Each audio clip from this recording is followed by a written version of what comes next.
Quero compartilhar algumas passagens com vocês. Evangelho de Marcos, capítulo 5, o verso 24 diz assim: Pelo que Jesus foi com ele, grande multidão o seguia, comprimindo-o. Certa mulher que havia 12 anos tinha uma hemorragia e que havia padecido muito à mão de vários médicos e despendido tudo o que tinha, sem contudo nada aproveitar. Pelo contrário, indo ainda pior. Ouvindo falar de Jesus, veio por detrás, entre a multidão, e tocou na sua veste. Dizia ela: se tão somente tocar nas suas vestes, sararei. Imediatamente se lhe estancou a hemorragia e sentiu no seu corpo estar curada do flagelo. Amém. Se você puder, venha comigo, por favor, no Evangelho de João, do capítulo 5, uma outra leitura. São duas passagens muito interessantes. E esta diz assim, João capítulo 5. Algum tempo mais tarde, Jesus subiu a Jerusalém para assistir a uma festa dos judeus. Ora, existe em Jerusalém, próximo à Porta das Ovelhas, um tanque, chamado em hebraico Betesda, o qual tem 5 pavilhões. Nesses jazia uma grande multidão de enfermos, cegos, coxos e paralíticos, esperando o movimento das águas. Um anjo descia em certo tempo e agitava a água, e o primeiro que entrasse no tanque, depois do movimento da água, sarava de qualquer doença que tivesse. Para dizer que isso é um retrato da crença que se tinha naquele tempo. Estava ali um homem inválido havia 38 anos. Jesus, vendo-o deitado e sabendo que estava nesse estado havia muito tempo, disse-lhe: queres ser curado?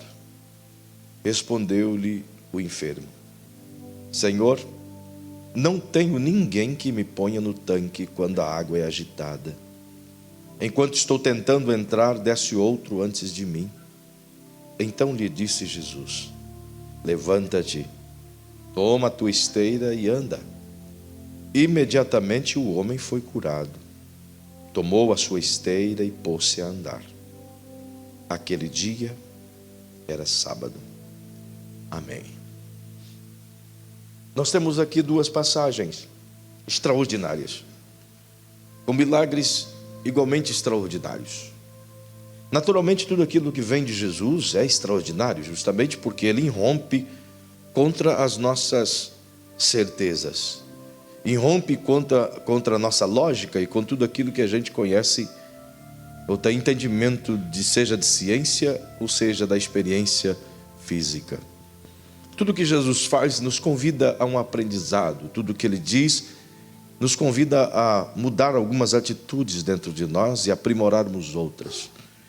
Inclusive os fatos dos milagres de Jesus, todos eles trazem no seu bojo uma série de ensinos que não somente nos convidam a tomar algumas atitudes de mudança, mas nos convidam a refletir nas atitudes que temos tido, inclusive.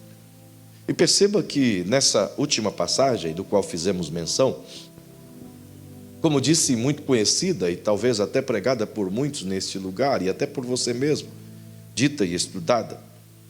Naturalmente que a cena é conhecida de todos, mas é importante narrar ali de forma mais simples. Jesus naturalmente está com seus discípulos, rumando à festa da Páscoa em Jerusalém, e ele tem a ideia de participar com as pessoas aqui. Entretanto, nesta ocasião, era uma das 7 festas judaicas que eles celebravam ano a ano, embora a Bíblia traz como estatuto perpétuo 3 das festas que eles assim celebravam entre as 7. E uma dessas aqui, Jesus está indo a Jerusalém, como sempre fez durante toda a trajetória de seu ministério, cumprindo os detalhes do judaísmo, no qual ele também fazia parte, até que fora crucificado. Perceba que a cidade está empolvorosa. Nessa ocasião aqui era a festa do Purim, e a cidade tinha muita gente, porém esse ambiente que Jesus frequenta não era um lugar turístico, não era um lugar legal, não era nada que alguém podia querer visitar. Até por conta de que o tanque que está aqui mencionado, chamado tanque de Betesda, alguns até citam que era um hospital, mas isso não tem nada a ver, justamente porque a palavra Betesda é o significado de casa de misericórdia, mas não tem nada a ver com esse lugar. O tanque aqui de Betesda literalmente era chamado, embora de casa de misericórdia, mas é justamente porque os pastores vinham das suas longas viagens para trazer as suas ovelhas ao sacrifício. E esse lugar aqui era onde eles vinham para lavar as ovelhas e posteriormente vendê-las aos compradores de ovelhas na porta do templo. Então, era chamado de Betesda, mas nada a ver com o hospital ou com misericórdia em si. Era apenas um tanque onde as pessoas vinham de longe. E diga-se de passagem que não somente lavavam as ovelhas ali, mas toda aquela água suja do altar de sacrifício que ficava à direita desse lugar, morro acima, descia, portanto, a essa fonte. Então essa água aqui nos dias da festa eram águas imundas, águas não só sujas pela poeira do deserto, que os senhores limpavam suas ovelhas, mas era também suja por toda aquela água de sangue que saía lá do altar e passava por ali. Então você imagina que o lugar não era só feio ou esquisito por ser ladeado de inúmeras pessoas enfermas, mas ele era também feio por conta da própria circunstância dos dias da festa. E em volta desse tanque, naturalmente, o texto afirma que estavam ali coxos, paralíticos, mancos, leprosos, cancerosos, todo tipo de doença que até então, naquela época, era diagnosticada, estava aqui. Gente que tinha essa crença de que se ele pudesse acertar na loteria celestial, ele poderia pular dentro daquela água e ser alcançado pelo milagre. Imagina um tanque assim. Imagina que Deus vai brincar com a fé das pessoas e dar a elas essa oportunidade, e seja lá quem puder ir na frente alcançar o seu milagre. Não se trata disso. O texto está justamente dentro de colchetes porque é a explicação do que se acreditava naquela época. Mas não é que havia, de fato e verdade, qualquer citação de Deus de que o anjo de Deus viesse aqui, senão que o povo dizia: é um anjo que agita as águas. Entretanto, perceba que algumas coisas aconteciam ali. Algumas pessoas, de fato, aconteciam esses eventos e algumas eram curadas. E isso já fazia mais de 200 anos nessa ocasião em que Jesus chegara aqui. Naturalmente que a multidão era grande diante de tal necessidade. Observe que Jesus é chamado a atenção justamente por ser um lugar ladeado de muitas pessoas com enfermidades. E o que quero pensar com vocês aqui de maneira rápida é justamente na figura desse cidadão que Jesus identifica. Ele está deitado em sua maca, na perspectiva de conseguir um jeito de ser curado aquele dia. E diga-se de passagem que ele está aqui há 38 anos, não propriamente só nesse local, mas ele está enfermo há 38 anos e vem há 38 anos, suponho eu, tentando alcançar esse milagre. Tal era a fé desse indivíduo que ele vinha ano após ano na perspectiva de que o milagre acontecesse. Só que ao longo dos anos, algumas coisas ruins foram acontecendo dentro dele. E é justamente isso que Jesus faz de diagnóstico.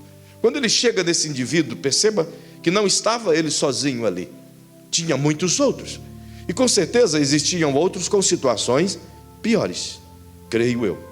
Existiam alguns enfermos com enfermidades mais difíceis, mais atrozes, mais dolorosas, mais expostas do que esse cidadão. É notório que se Jesus fosse conversar com qualquer um daqueles, todos eles exporiam sua necessidade, cada um de acordo com a sua própria visão de urgência. Se Jesus perguntasse, vamos supor que tivesse ali 100 pessoas enfermas, e Jesus perguntasse quem quer ser curado primeiro, naturalmente todos os 100 iriam dizer: eu mereço ir primeiro. E se Jesus fizesse uma triagem, como é feito lá no UPA, então essa triagem apontaria quais deveriam ser os de urgência, os que iriam posteriormente mediante as necessidades de cada um. Mas se fosse conversar com cada um daqueles indivíduos, eles com certeza iriam dizer: eu preciso mais do que aquele irmão ali. Por que você precisa mais do que aquele irmão ali? Olha, ele já está acostumado, já tem há 38 anos, eu estou aqui há pouco tempo, mas a minha doença é pior. Mas você não tem a doença aparente, justamente porque internamente para cada um de nós O nosso problema é maior do que quem está sentado ao nosso lado. Independe se o irmão que está aí do teu lado está com um problema que você tenha consciência que é maior do que o teu.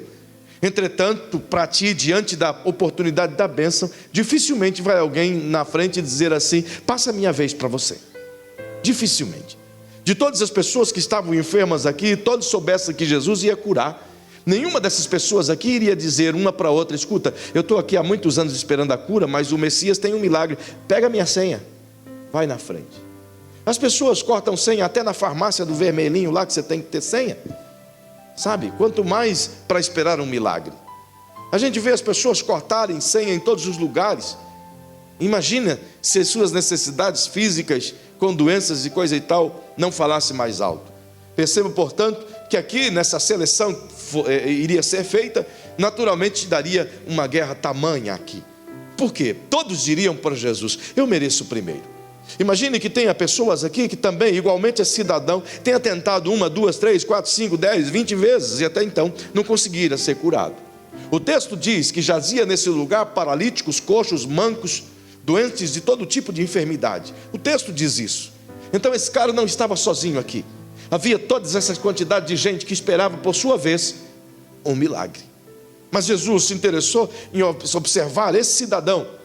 Naturalmente que foi só ele que João descreveu. Talvez até o Senhor possa ter feito outros milagres além deste. Talvez possa ter. Mas o texto não nos dá nem sequer uma margem para que a gente possa dizer tal coisa. Não há sequer um versículo que dá a entender que Jesus tenha curado outras pessoas além desse cidadão. Embora eu gosto de considerar que pela misericórdia de Jesus, pelo grande amor e o coração amoroso que ele possuía, certamente, embora o texto aqui não se refere a isso, todavia quero crer que Jesus curou a muitos deles.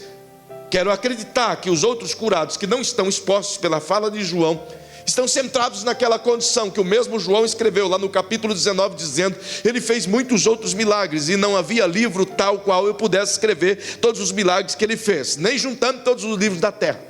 Então eu quero crer que essa quantidade de gente que estava aqui conheceu da mesma sorte que esse cidadão a misericórdia do Senhor exalada em suas ações. Então João achou por bem de colocar na nossa capacidade de entendimento a história desse cidadão. E eu não quero aqui entrar nos meandros do que aconteceu com ele, não cabe a mim tratar isso essa noite. Mas eu quero te mostrar exatamente a reação ou a ação desse indivíduo diante de uma oportunidade. Observa que ao longo do tempo, de múltiplas tentativas fracassadas que esse cidadão agranjeou em sua vida, a sua história poderia ser contada em muitos livros. Daria para você imaginar quantas noites e dias e meses e anos ele passou sonhando com a oportunidade de tomar um banho nessa piscina? Daria para a gente sentar com ele, fazer uma entrevista básica e dizer: conta as suas histórias ou as suas alegrias. Com certeza ele ia dizer: cara, que alegria posso eu te contar? Eu poderia te contar as inúmeras frustrações de como foi o ano atrasado, ou de como foi há 10 anos atrás. Talvez ele se lembraria de todas as vezes que ele tentou pular nessa água, o tipo de gente que pulou na frente dele. Talvez ele conseguiria descrever exatamente a figura de cada personagem que conseguiu o milagre ao invés dele. Então tudo que ele consegue armazenar são lembranças de que alguém fora curado.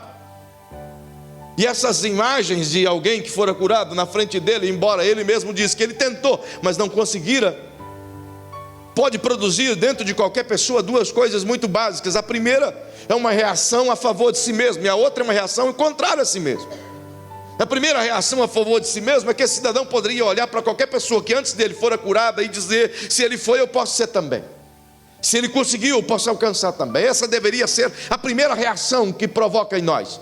Isso quer dizer que nós todos aqui, diante das demandas existentes, das crises que cada um enfrenta e das enfermidades que a igreja tem enfrentado ao longo dos últimos dias, deveríamos trazer à nossa memória essencialmente as coisas que Deus já fez no passado, para que a nossa fé pudesse ser ativada dia após dia, de que o Deus que fez ontem é o mesmo Deus que faz hoje, e é o mesmo Deus que vai fazer amanhã. Não deveríamos deixar de maneira nenhuma com que as dores, as aflições, as acusações, o medo ou as dificuldades do dia a dia pudessem nos fazer nos acabrunhar na fé. Ao contrário, todos os dias temos que levantar e acreditar que não conseguimos o milagre na noite de ontem, mas o dia apenas começou e que o Deus que está vivo pode fazer um milagre a cada minuto de nossa vida. Temos que acreditar nisso. É a primeira reação de que alguém pode ter mediante a frustração da vida. Você que define qual é o tipo de ação que você vai ter a partir disso. Se você vai colocar a cabeça entre os joelhos e chorar e lamentar e dizer: ai, ai, por que não me ajudaram a entrar no tanque? Ou vai levantar a cabeça e vai dizer: eu não entrei ontem, mas eu vou continuar tentando hoje. Eu não consegui ontem, mas eu vou conseguir agora. Nós é que podemos decidir qual é o tipo de escolha e que teremos fé, qual é o tipo de fé que nós nos agarraremos. Ou a fé ou a dúvida. Eu tenho dito a muitos irmãos, muito especialmente nesse tempo de grandes dores. Ela não está aqui, mas eu já vou glorificar a ausente dela. No dia do jejum aqui, para a glória de Deus, se apenas ela foi curada, eu já glorifico ao Senhor. A minha esposa foi curada do negócio de lactose, essa parada aí. E naquele mesmo dia ela disse: eu fui curada, quer saber? Eu não vou comer um bolo de 4 leites, eu vou comer de 8 leites, 10 leites, 12 leites, 20 leites. E comeu tudo de leite, até hoje não deu mais nada desde aquele dia. Então eu consigo ver que Deus continua fazendo milagre. Se Ele fez as coisas para você ontem, significa que Ele continua o mesmo. Então eu tenho que me apegar no que Ele fez ontem, e não nas coisas que eu estou vivendo agora, no meu fracasso agora, ou na minha dificuldade agora, ou na minha dor agora. Então coloque a mão no ombro de quem está ao seu lado e diga assim: o Deus que operou milagres em você ontem, ou no seu irmão, ou na sua família, está te dando uma mensagem: continue crendo. Eu sou o mesmo ontem, hoje e o serei eternamente. Continue crendo nele. Ou podemos ter a segunda ideia que essa ação nos promove: a autocomiseração. O se enclausurar dentro de si mesmo e olhar todo mundo como que os responsáveis pelo seu fracasso. Podemos simplesmente culpar as pessoas por não conseguirmos coisas. E é mais fácil culpar as pessoas. Naturalmente é melhor que ache um culpado desde que não seja eu. Quase todas as pessoas, quando erram, quando fracassam, acham alguém para colocar o peso da culpa, mesmo que a culpa não seja de ninguém. Então que coloque no diabo. Ele já carrega a culpa de todos. E uma culpa a mais, uma culpa a menos, não vai atrapalhar. E eu também não tenho misericórdia dele. Eu quero que ele carregue a dor mesmo. O detalhe é que a gente pode escolher isso. E o grande problema é que quando as pessoas olham apenas para si mesmas e se enclausuram dentro de sua própria dor, elas anulam as oportunidades. Elas transferem aos outros aquilo que poderia ser dela naquele dia, por conta de sua própria clausura. Esse cara fez isso aqui, por pouco ele não perde a bênção. Se Jesus não é insistente, se ele não fosse ali para fazer o que ele foi fazer, ele perderia a bênção. Jesus chega nele e pergunta: queres ser curado? A única coisa que ele deveria ter respondido é: eu quero. Não é verdade? E não uma justificativa pelo seu próprio fracasso, e não uma demonstração de que ele resolveu se enclausurar ou colocar a cabeça entre as pernas. Ele está dizendo para Jesus: olha, eu quero, mas tem gente que me atrapalha. Eu quero, mas tem gente que rouba a minha bênção. Eu quero, mas o irmão tal. Eu queria, mas fulano. Eu queria ser assim, mas ciclano. Eu queria orar mais, mas a minha esposa. Eu queria ser mais crente, mas o meu marido. Eu queria ofertar mais em tal. Eu queria mais tal. Eu sempre posso encontrar um mais depois da vírgula. Então entenda, a gente precisa mudar as coisas a partir daquilo que acontece diariamente conosco. O meu fracasso é determinante para me prosseguir ou parar. Depende de mim. Esse cara simplesmente quer que as setas da atenção sejam dadas somente a ele. Ele não estava preocupado em ser mais curado, ele estava preocupado em achar um culpado. Ao longo dos anos, seu coração foi acometido de uma escada de dúvida que construiu uma barreira intransponível para ele mesmo. Quer saber? Mesmo se não tivesse ninguém em volta do tanque, e o anjo desse um sinal, se isso acontecesse, o anjo colocasse um outdoor de LED piscando: estou descendo, prepare-se, estou descendo. Acamada em sua maca, ele ia dizer: vai vir mesmo? Será que vem? E se vir, vai dar tempo de eu ir até aí? Porque se você está buscando um milagre, meu irmão, desculpa, você tem problema nas pernas como esse cidadão, mas tem os dois braços bons. Eu daria um jeito, nem que fosse para se pendurar na beirada do tanque e ficar ali. É ou não é verdade? Quer saber? O anjo vai vir, eu vou ficar dentro dessa água aqui, daqui eu não saio, ninguém me tira. Vou virar um peixe, só saio daqui curado. O grande problema é que a gente quer um milagre do nosso jeito.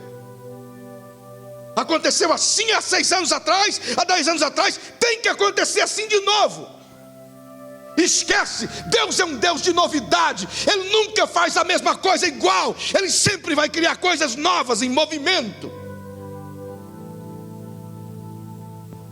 E por causa disso ele cria para si inúmeros impedimentos. A sua escada, degrau a degrau, ao invés de levá-lo para perto do tanque, afasta cada vez ele mais. Porque as suas desculpas são as suas muletas. E se tem uma geração que vive hoje de muletas, é a nossa geração. Nós encontramos desculpas para tudo. Muletas para tudo. Pergunta para quem está ao seu lado aí: você não me deu uma desculpa hoje? Talvez você dê uma desculpa hoje para o seu marido, para a sua mulher: vou fazer almoço não, estou tão cansado, né? Tudo bem, é dia de pagar o almoço mesmo.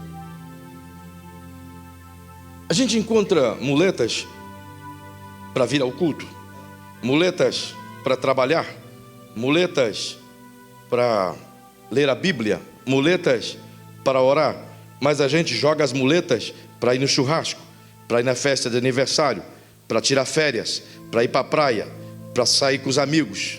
Aí não tem muleta. É ou não é verdade? Ninguém glorifica de pé.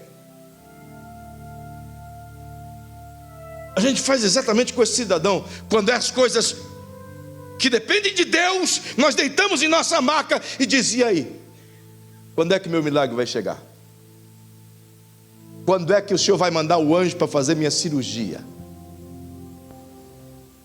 Afinal de contas, você tem uma igreja que jejua por ti, que ora por ti.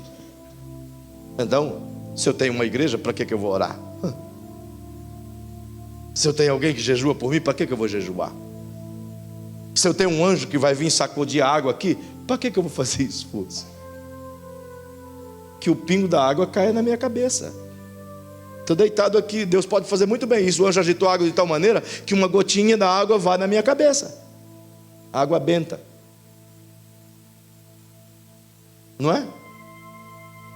E não é esse o remédio hoje?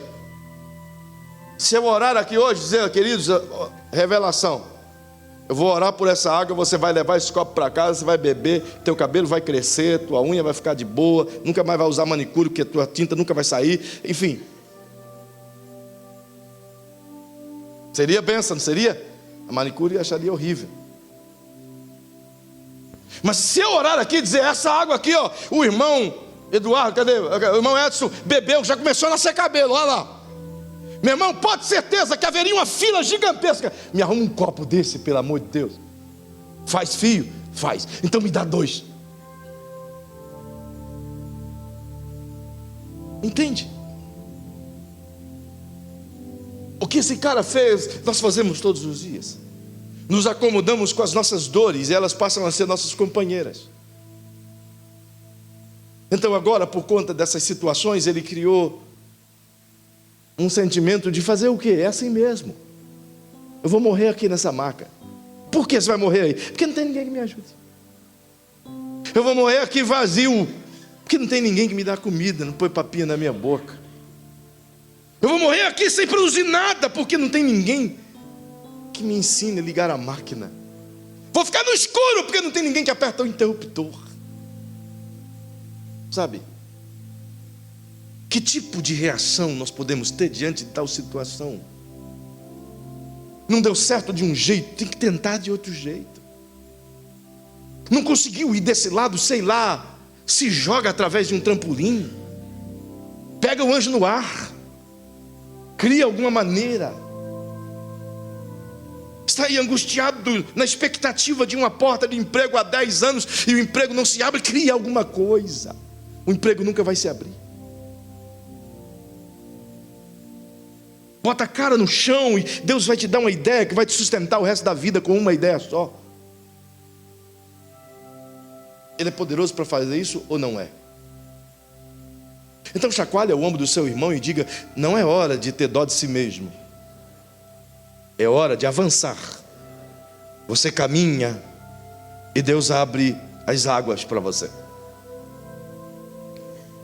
A gente precisa crer nas coisas que não temos a habilidade de fazer.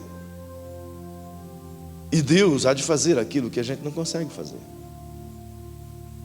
A reação desse cidadão foi enclausurar-se em si mesmo e fazer o quê? É assim mesmo, a vida é assim. Vou caminhando e lutando e deitado aqui na minha maca.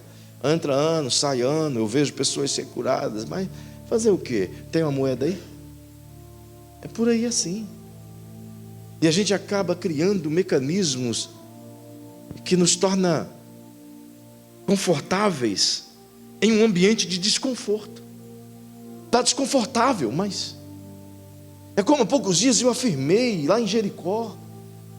O cego estava à beira do caminho mendigando. Se ele não tivesse tomado a atitude, o povo, e não falta, o que não falta é gente do teu lado para dizer: fica quieto, não adianta tu pular nessa água, porque não vai acontecer nada contigo. Já faz muitos anos isso. O que não falta é pessoas para nos ajudar a se acomodar na nossa zona de fracasso. Não falta. Mas ao seu lado tem alguém que está incomodado com essas coisas. Então ele pode olhar para você e dizer ao contrário: levante a cabeça, vai para cima.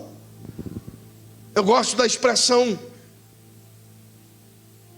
eu sempre digo para os pastores que comigo trabalham: vai para cima como um leão em cima de uma gazela. Tu já viu um leão caçando uma gazela? Meu irmão, ele vai para se alimentar.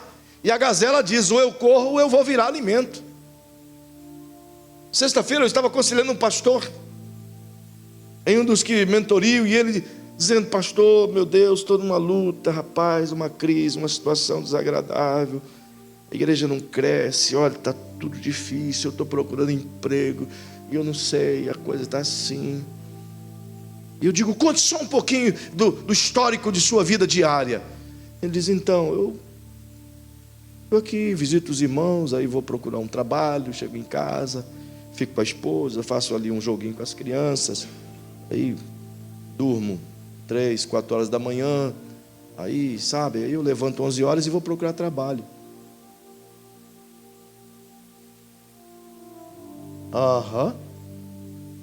Você levanta 11 horas, eu digo, e vai procurar trabalho com o rosto inchado, com os olhos inchados. Não, eu lavo o rosto e tal, almoço, põe uma beca e vou.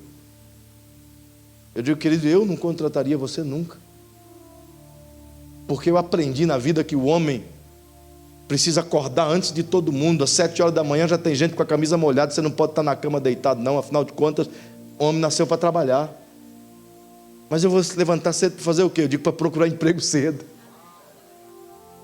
porque quando você já chegou, o outro já chegou no teu lugar e tomou tua vaga. É assim que funciona. Aí o camarada quer que o patrão, o empregador, fica lá esperando. Oh Deus, manda aquele cara, sabe, aquele cara. Fala sério, irmão. Esse cara está aqui nessa atitude totalmente mórbida, esperando que a coisa mude. É mais ou menos como a gente querendo emagrecer sem fazer nada. Abençoa, Jesus. Ui, abençoa. E vai diminuindo assim, mas a barriga não diminui. Aí de repente, solta, cai tudo de novo. Não tem jeito. Eu fiz essa oração muitas vezes. Em nome de Jesus, sai toda a gordura, sai em nome de Jesus. Ela não saía, gordura teimosa. Não tem jeito, Fernando. Ela não sai. Ela me ama. Eu fiz um jejum enorme. Perdi um monte de quilo, mas não perdi a barriga. Ela me ama. E eu também amo ela agora. Portanto, eu tenho que tomar uma atitude contrária. Agora perceba que na primeira leitura que fizemos, tem uma mulher. Ela era uma cidadã de bem. Ela tinha grana, tinha comércio, tinha sua vida estabilizada, tinha muitos amigos. Sua casa era ladeada de pessoas que a amavam, e ela amava essas pessoas. Era muito bem vista na sociedade em que ela vivia. As pessoas gostavam de conversar com ela. Ela tinha popularidade, tinha bons parceiros, médicos, gente boa, cartões para todo lado. Mas um dia ela foi acometida de uma enfermidade, uma hemorragia interna, e que se tornou externa. Começou a sangrar, uma menstruação que nunca parou. 12 anos menstruada. Não é fácil não, irmã. Eu sei, sofre pra caramba. Imagino que para sangrar desse jeito ela tinha dores, cólicas. Talvez cólicas fortes. E naquele tempo não tinha Ponstan, né? De modo que essa mulher não só carrega essas dores, mas ela entende, ela tem amigos, ela tem dinheiro, ela tem popularidade, ela consegue médicos. Então ela foi de médico em médico. Enquanto ela tinha grana, ela foi fazendo consulta. E naquele tempo tinha médico pilantra. Não sei se hoje tem médico pilantra. Acho que não, né? Mas naquele tempo, pensa numa medicaiada pilantra. A primeira consulta, o médico dizia: olha, tem jeito. Toma isso aqui, beleza, volta aqui, tá? Tomou, nada resolveu. Fez a segunda consulta, nada resolveu. Finalmente o médico diz: olha, eu não consegui resolver, mas tem um amigo. Mas não, estou mandando uma cliente aí. Tem um amigo que vai resolver teu problema. Mas a consulta é cara pra caramba. Paga a consulta, tal, nada. Foi no terceiro, nada. Quarto, nada. E não é assim que os médicos vão te empurrando, para o último dizer para você: não dá para resolver o problema. Por que não diz primeiro então? Porque todo mundo tem que ganhar um pouquinho. Pilantras. E diz a Bíblia que esses pilantras utilizaram todos os seus recursos. Acabaram com o recurso dela. 12 anos depois, ela não tem dinheiro, não tem amigos, não tem casa, não tem médico, não tem plano de saúde, só tem hemorragia. Ela perdeu tudo o que possuía. E ao longo de 12 anos, a sua história vem sendo construída assim, ó. Não tem jeito. A história daquele homem era construída diferente. Todo ano dizia: tem jeito porque aquele fora curado, tem jeito porque aquele conseguiu, tem jeito porque aquele deu certo. Mas essa mulher, ao longo de todos os médicos que ela passou, lá vem o diácono, todas as vezes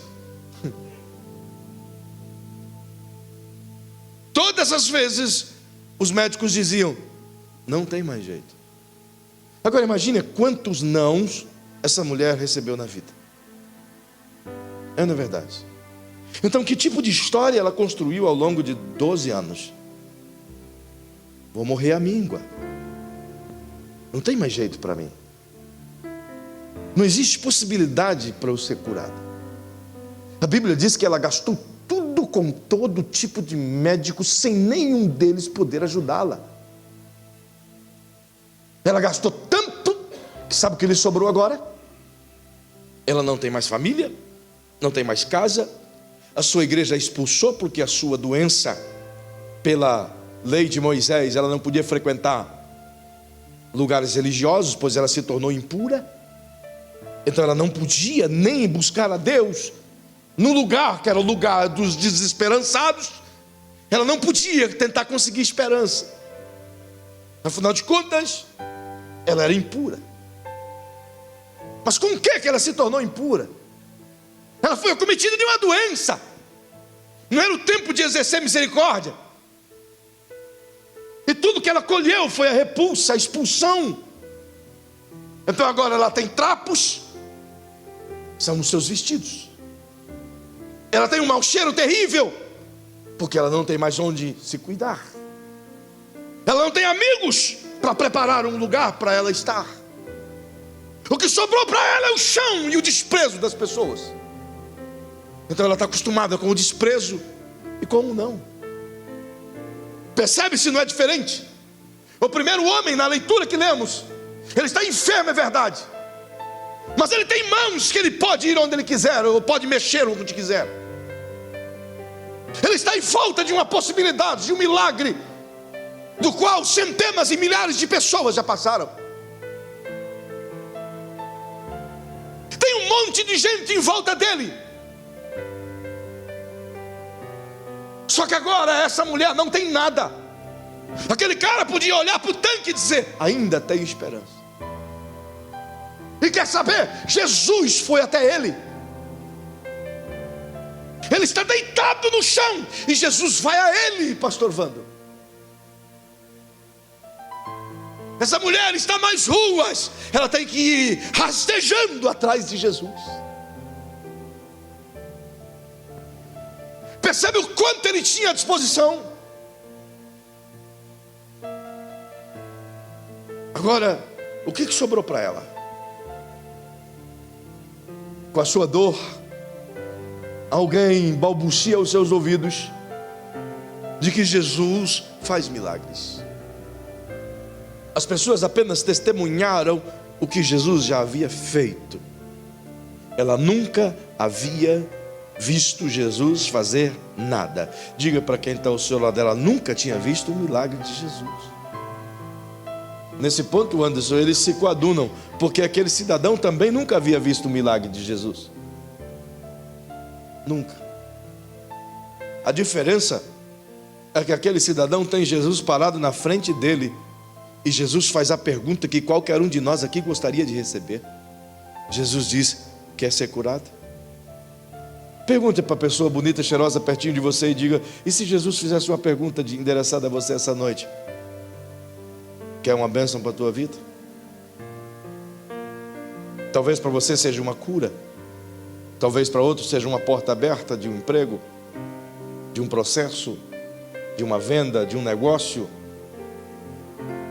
Talvez seja apenas tirar o coração de uma angústia, resolver o problema de um divórcio. Talvez seja isso. Mas para essa mulher não. Ela não tem ninguém perguntando para ela: posso fazer alguma coisa para te ajudar? Ao contrário, queridos.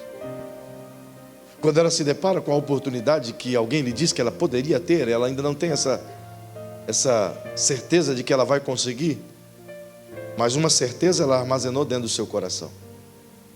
Imagina comigo 12 anos de negativas, palavras dizendo: não tem jeito para você, acostume-se com a dor, prepare, pague o Pax Primavera, porque logo logo você vai conhecer o andar de cima. Era tudo que ela poderia fazer, pagar o Pax Primavera. Se ela fosse membro da Boas Novas, nem precisava pagar o Pax Primavera, porque as urnas são dadas aqui para quem quiser, liberalmente. Tem 7 hoje à disposição. Alguém quer? Ninguém quer. Pensa num negócio difícil de vender. Ninguém quer. Nem de graça ninguém quer. E é bom, irmão, é dar boa. Ninguém oferecia nem caixão para essa coitadinha. Mas agora ela entende que Jesus já fez milagres. Só que quando ela olha para dentro dela mesma, ela tem igualmente 2 coisas a fazer. Ou ela olha para dentro dela mesma e diz: eu preciso achar uma igreja que tenha o Pax Primavera. Ou ela diz: vou reeditar a minha história, vou escrever de novo.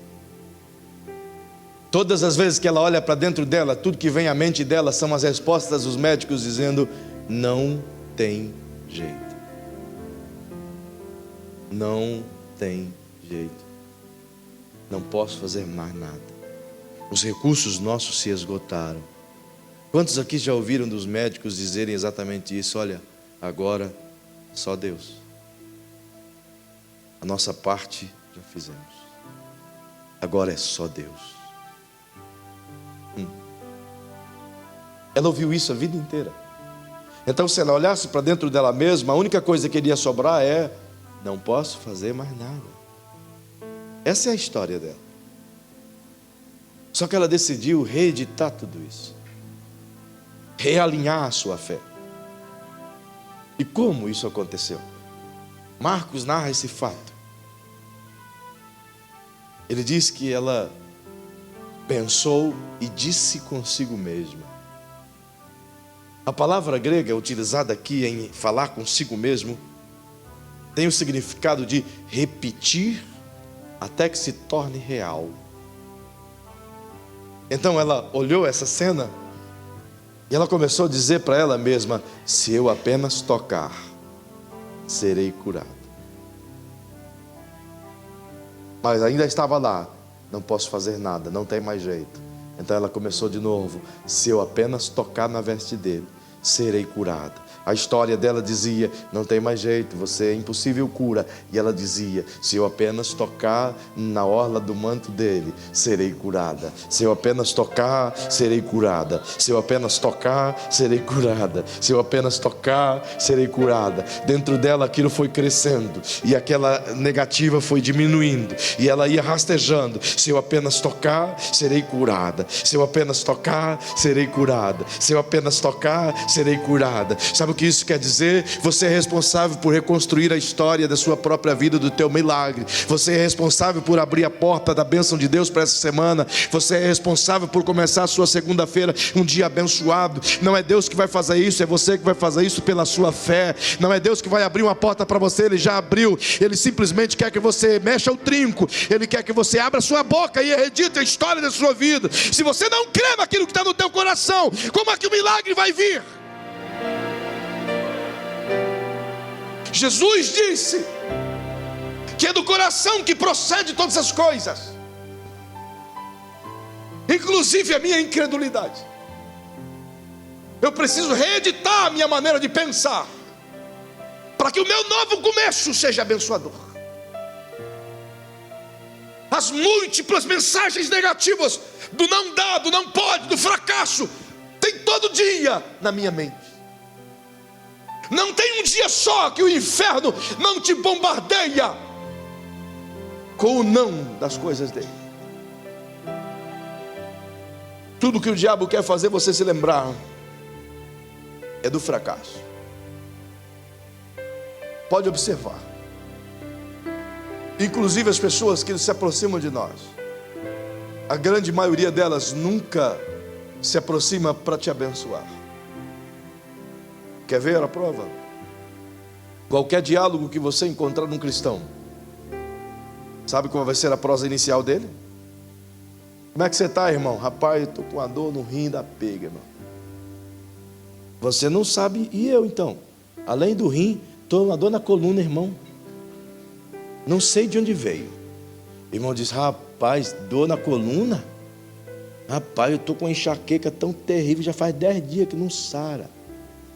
E ele diz: meu irmão, tem que orar por você. E eu estou puxando essa perna, está notando? O cara nem está puxando, mas já começa a puxar.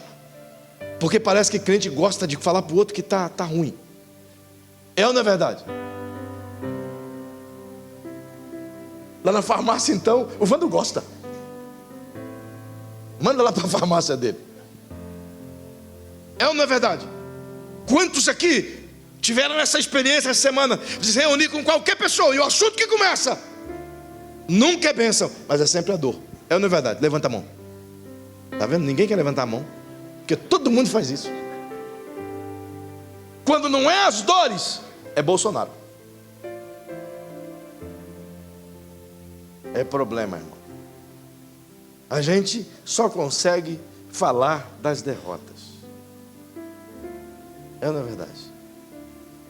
Então, se a gente só consegue lamentar as nossas dores, o que é mais importante dentro de nós?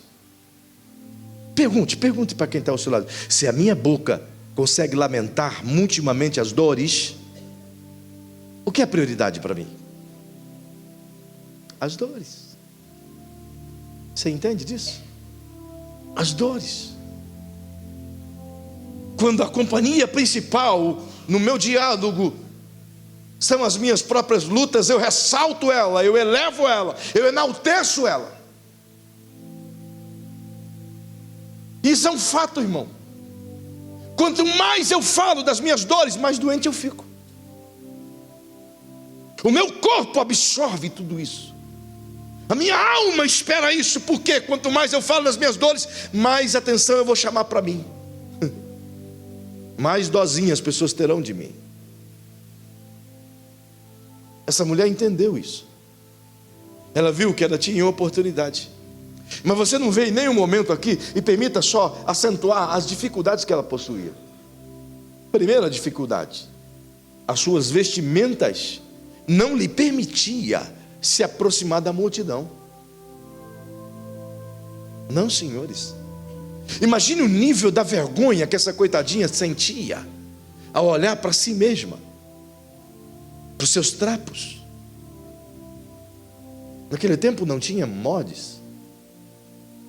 Era trapo, era chamado de trapos de imundícia. E ela convivia com isso na rua o tempo todo. Segundo, além de ela sentir-se envergonhada por si mesma, as pessoas já a expulsavam por si mesma.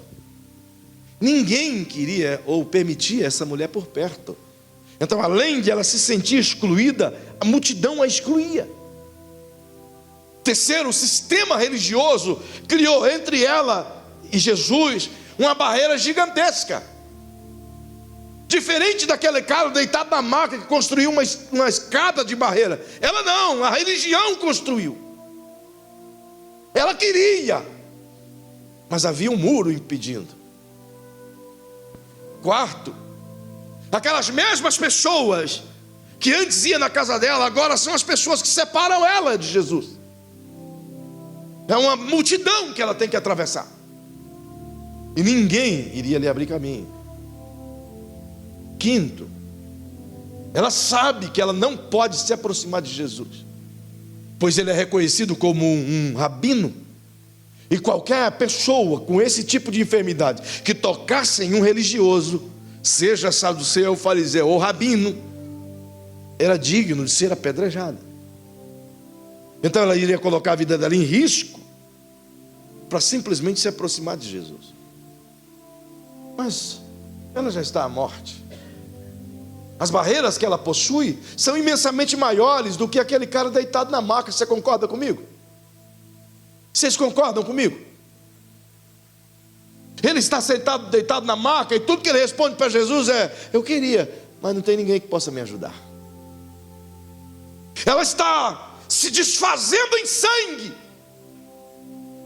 Ninguém lhe oferece nada. Mas dentro dela, ela decide que ela tem que reescrever a sua fé. Ela tem que acreditar que ainda é possível derrubar todas essas 5 barreiras e tocar em Jesus. E o que fez ela pensar assim? Todas as vezes que ela agasalhava essa frase dentro dela: se eu apenas tocar. Ia crescendo a fé. À medida que a fé cresce, é à medida que a dúvida diminui. À medida que a fé aumenta, é à medida que a indiferença diminui. Agora vamos terminar esse culto. E diga então para quem está ao seu lado: à medida que a fé aumenta, é a mesma medida que diminui a distância do teu milagre. À medida que a fé vai crescendo, pastor Joseph, o milagre vai se aproximando. Sabe por quê? Porque a fé não te coloca no chão. A fé faz você subir mais alto. A fé não traz Deus para cá. A fé te coloca perto de lá. É isso que Paulo ensinou. Quem dera eu tivesse tempo para te dizer. A fé tira os seus olhos e a sua perspectiva dessa terra e faz os seus olhos descansar naquela terra. Tira os seus olhos e a sua perspectiva do que os médicos disseram e faz você acreditar no que Jesus disse. Tira a sua perspectiva e a fé e a sua dúvida do que as pessoas te incluíram e faz você acreditar no que o Espírito Santo te preparou. É por isso que dentro dela ela diz: se eu tocar, se eu apenas tocar. Qual é o tipo de coisa que você vai construir aí dentro de você? Aquele cidadão de João 5, vou chamar ele de Gervásio porque não tem nenhum Gervásio aqui. O Gervásio simplesmente disse para Jesus: preciso de alguém que me ajude a receber meu milagre. O que ele construiu é isso. Preciso de alguém. Aquela mulher, o que ela construiu é: se eu apenas tocar. O que ela está dizendo? O meu milagre já está à disposição, está diante de mim, eu só preciso tocar. Você entende o que é isso? Eu só preciso crer um pouquinho mais. A coisa mais real e mais difícil a fazer é admitir o fracasso da fé. E hoje eu quero convidar vocês a fazer esse exame e admitir que até então a nossa fé está pequena demais. E só vamos mudar isso quando admitirmos que dessa fé que temos agora, ou vai nos fazer manter-se na maca, ou vai nos fazer sentir-se excluído como aquela mulher. Que tipo de reação vamos ter? Que tipo de reação vamos construir aqui dentro hoje? Ou vamos sair daqui construindo, dizendo: eu posso crer nele, eu posso crer nele, que se eu apenas tocar vai dar certo, se eu apenas crer vai dar certo, o que ele falou ele vai fazer, o que está dito por ele eu posso acreditar que já existe. O milagre que ele disse que poderia vir na minha vida já veio, eu só vou pegá-lo. O que a gente vai construir? Ou vamos deitar na maca? Ou vamos dizer a nós mesmos: é hora de mudar? Faz essa reflexão agora. Você tem essas escolhas, eu tenho essa escolha. Nós podemos sair daqui mórbidos, ou podemos sair daqui convictos. Nós vamos construir isso. Você quer construir isso em nome de Jesus? O primeiro passo para isso é admitir que essa fé que temos, e é importante essa fé que temos, ela precisa crescer para nos aproximar do milagre. E você e eu somos testemunhas que desse tamanho ela ainda nos levou a dimensões maiores. Então ela tem que crescer. Se eu e você não admitir isso, vamos continuar igual aquele cara sentado, deitado ali. Então eu queria que você ficasse em pé, por favor.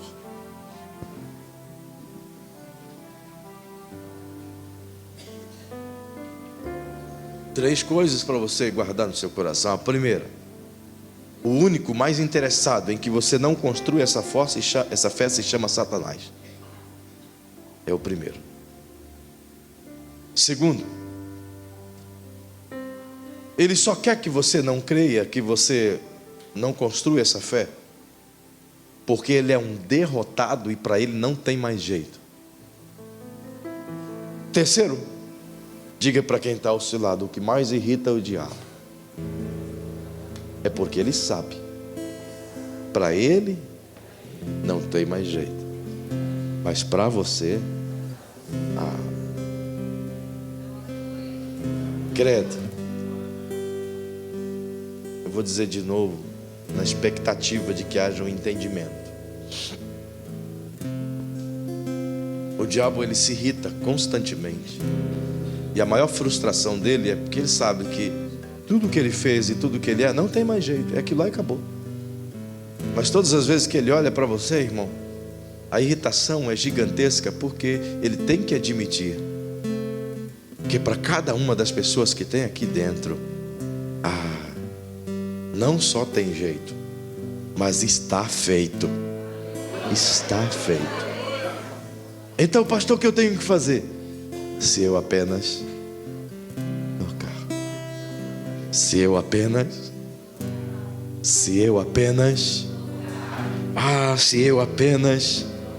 o que vai acontecer?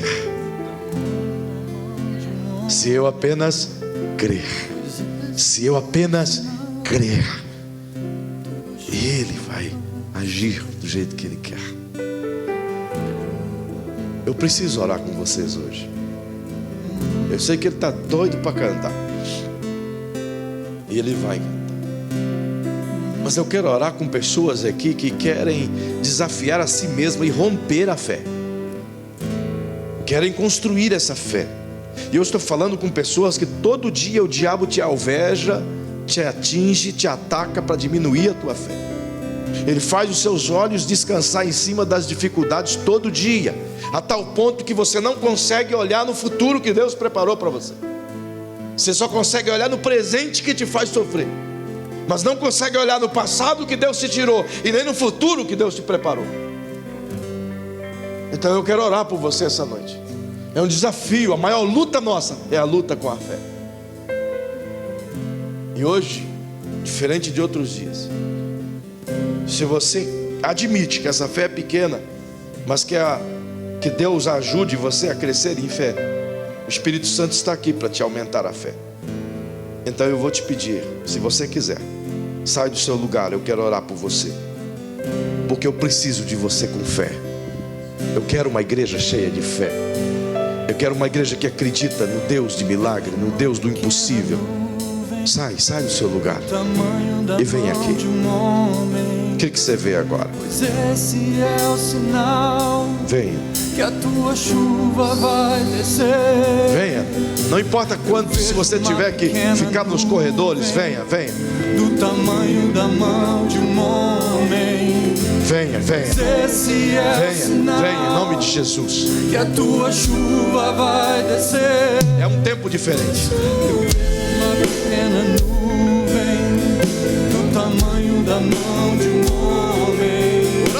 Pois esse é o sinal que a tua chuva vai descer. O que é que você está vendo? Eu vejo uma pequena nuvem. Venha. Pode tomar os corredores também. Pode tomar os corredores. Esse é o sinal que a tua chuva vai descer. Vai chover.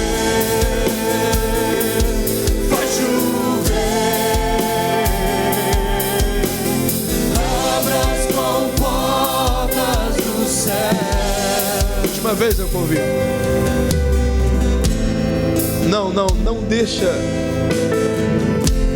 Não deixa essa oportunidade passar. Eu preciso que você saia daqui com fé essa noite, com muita fé. Então, se alguma coisa aí no teu coraçãozinho está difícil, o Espírito Santo quer quebrar isso. Ele tem interesse de que você tenha uma fé sobrenatural. Então, em nome de Jesus, uma última vez eu digo: se você quiser orar conosco, sai agora do seu lugar, mesmo que não tenha espaço aqui na frente, fique nos corredores, desça da galeria e venha aqui nos corredores. Tome essa atitude agora. Eu vejo uma pequena nuvem do tamanho da mão de um homem. O Deus de milagres está aqui. Esse é o sinal que a tua chuva vai descer. Vai chover. Vai chover. Abra as comportas do céu. Feche seus olhinhos. Feche seus olhinhos. E enquanto eu estiver a orar, tudo que você vai pedir ao Senhor é apenas duas coisas. A primeira é dizer: toda dúvida cai agora no nome de Jesus. Toda dúvida cai agora em nome de Jesus. E a segunda é: tudo é possível ao que crê. Tudo é possível ao que crê. Então você declare para você mesmo: eu creio. Eu creio no impossível. Eu creio no milagre. Eu creio que Ele está fazendo agora. Eu creio que Ele está cirurgiando a mim agora. Eu creio que Ele está abrindo porta agora. Eu creio. Enquanto eu oro, você ora só nesses dois aspectos. Enquanto eu oro, só nesses dois aspectos, feche seus olhinhos. Pai, em nome de Jesus, eu oro com a tua igreja mais uma vez. Eu oro sobre aquilo que creio, Senhor. Oro sobre aquilo que vivo. Oro sobre aquilo que dependo. Oro sobre aquilo que a tua palavra diz. Oro sobre aquilo que tem funcionado, Senhor. Oro sobre aquilo que tem visto o Senhor fazer ao longo desses 26 anos. Oro pelos milagres dessas pessoas que estão aqui, mas oro especialmente com elas, Pai, por duas coisas, Senhor. Eu me uno a elas em fé agora, para declarar, Senhor, que toda dúvida plantada, jogada, semeada por Satanás, toda dúvida armazenada no coração, proveniente das crises, das dores, das enfermidades, que constantemente nos lembram de que elas estão em nós. Então, em nome de Jesus, Senhor, eu me levanto agora contra toda dúvida. E no nome de Jesus, eu digo: Satanás, esta semente de dúvida não mais reinará nesse coração que crê no que Jesus está a dizer agora. Em nome de Jesus, eu me levanto, Senhor, juntamente com eles, para te dizer e afirmar, Senhor, tudo é possível ao que crer.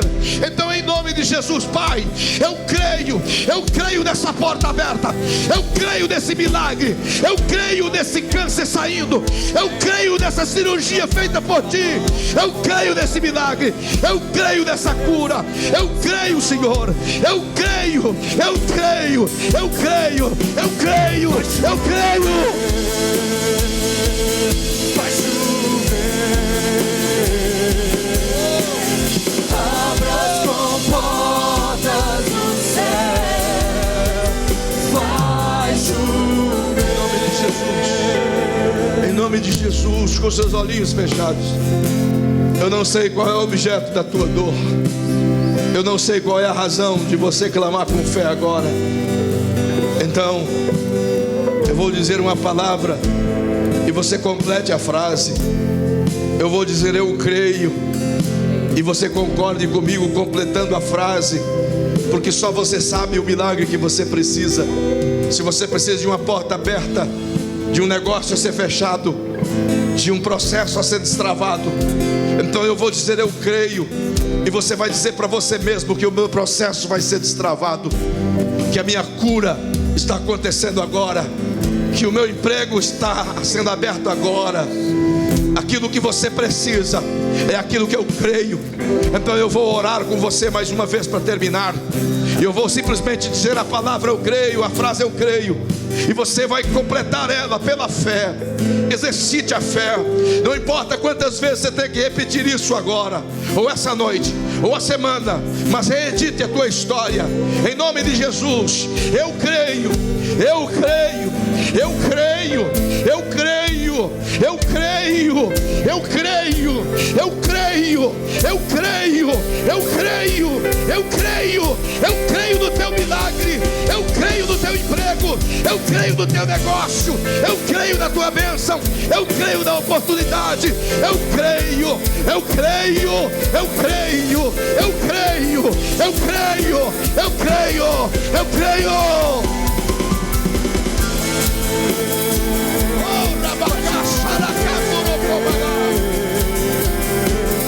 Abra as comportas do céu. Vai chover. Para terminar, Vai chover. para terminar, consolide a sua fé. Abrace quem você puder, teu marido, tua mulher, teu filho, quem você puder. Abrace e consolide a tua fé e diga: eu creio nisso agora. Eu creio que está acontecendo. Eu creio que o milagre está chegando. Eu creio que já chegou. Eu creio. Aí na igreja, na galeria, abrace quem você puder e diga: eu creio. Louve.